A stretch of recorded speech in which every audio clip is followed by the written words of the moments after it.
एक द्रव का पृष्ठ तनाव 70 डाइन प्रति सेंटीमीटर है। मीटर किलोग्राम प्रति सेकंड पद्धति में इसे व्यक्त किया जा सकता है। तो बच्चों मुख्य अवधारणा जो हो गई बच्चों हमारे पास प्रश्न की मुख्य अवधारणा।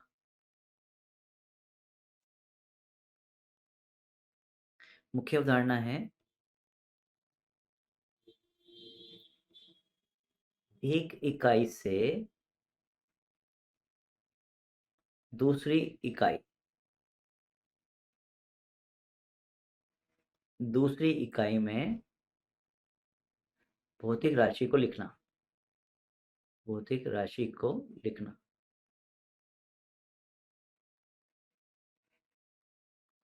ठीक है। यहाँ पर हम इसको सगम समंगता भी बोल सकते हैं। सामंगता। सामंगता का सिद्धांत। देखो मैं क्या कहता हूँ सागमता का सिद्धांत क्या होता है।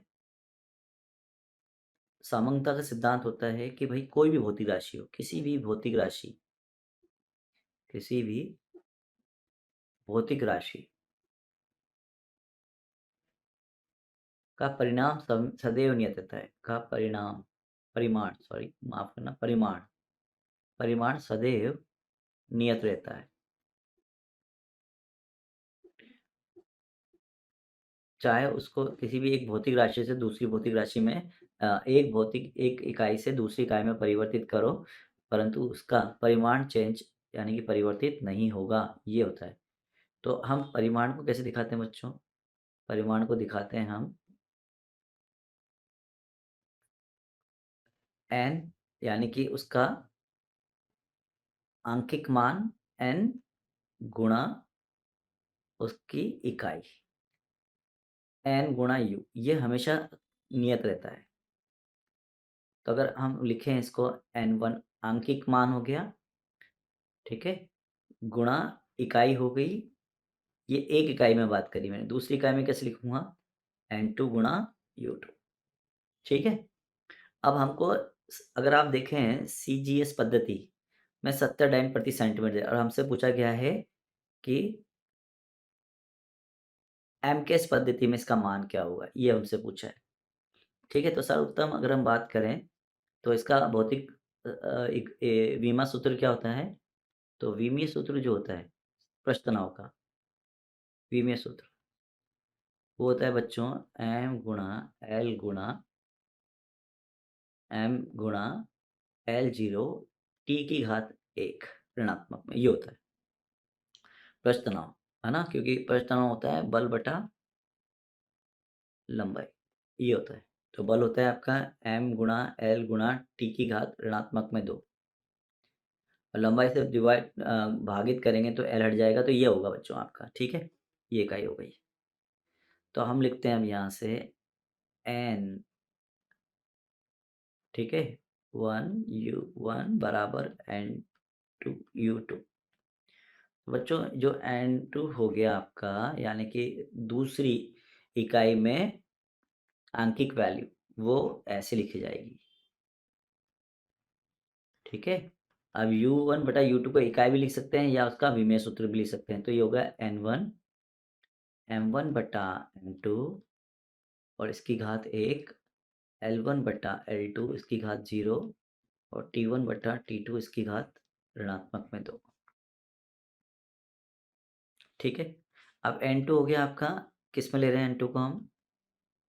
मकस मकस पद्धति। मकस पद्धति n2 बराबर n1 किस में हो गया? CGS यानी कि सजस सजस पद्धति या CGS पद्धति बोलते हैं हम इसको n1। अब देखो n1 CGS पद्धति के अंदर है तो इसको लिखेंगे हम ग्राम, इसको हम लिखेंगे ग्राम और मकस पद्धति हम लिखेंगे किलोग्राम। ग्राम बटा किलोग्राम की घात 1 लंबाई, यानी कि अब हम लिखेंगे सेंटीमीटर को और नीचे लिखेंगे मीटर की घात 0 और इधर आ जाएगा आपका सेकंड और इधर भी होगा आपका सेकंड और इसकी घात ऋणात्मक में 2। तो ये हमें दिया है 70। ठीक है, तो ये हो जाएगा आपका ग्राम 10 की घात ऋणात्मक में 3 किलोग्राम बटा किलोग्राम, क्योंकि हमें किस में कन्वर्ट करना है, मकसर पद्धति। और मकसर पद्धति के अंदर हम जानते हैं क्या होगा, ये हो गया किलोग्राम बटा किलोग्राम की घात 1। लेकिन अब देखो यहाँ बदलने की कोई आवश्यकता भी नहीं है आपको, लेकिन बदल सकते हैं। सेंटीमीटर को हम लिखेंगे मीटर के अंदर, 10 की घात 2 ऋणात्मक में 2 मीटर, मीटर और इसकी घात 0 और ये हो गया सेकंड बटा सेकंड, इसकी घात 2 ऋणात्मक में। तो कितना हो गया बच्चों, ये 70 गुणा 10 की घात ऋणात्मक में 3 n2। तो ये हो गया आपका, और इसका मात्रक क्या हो जाएगा आपका, है ना। अगर अपन इसको देखें तो पहली बात तो लिख लो 70 गुणा 10 की घात ऋणात्मक में 2 और अगर अपन देखें तो ये हो जाएगा आपके पास, क्योंकि हम जानते हैं कि बल बटा लंबाई ही हमारे पास मात्रक होता है इसका। तो बल हो जाएगा न्यूटन बटा लंबाई हो जाएगा आपका मीटर। तो ये हो जाएगा 7 गुणा 10 की घात ऋणात्मक में 2 न्यूटन प्रति मीटर। तो अगर अपन अपन विकल्प की गणना करते हैं तो बच्चों सही विकल्प कौन सा होगा आपका, सी हो जाएगा। तो अंतिम विकल्प सी है और आशा करता हूँ आपको समझ में आया होगा। धन्यवाद।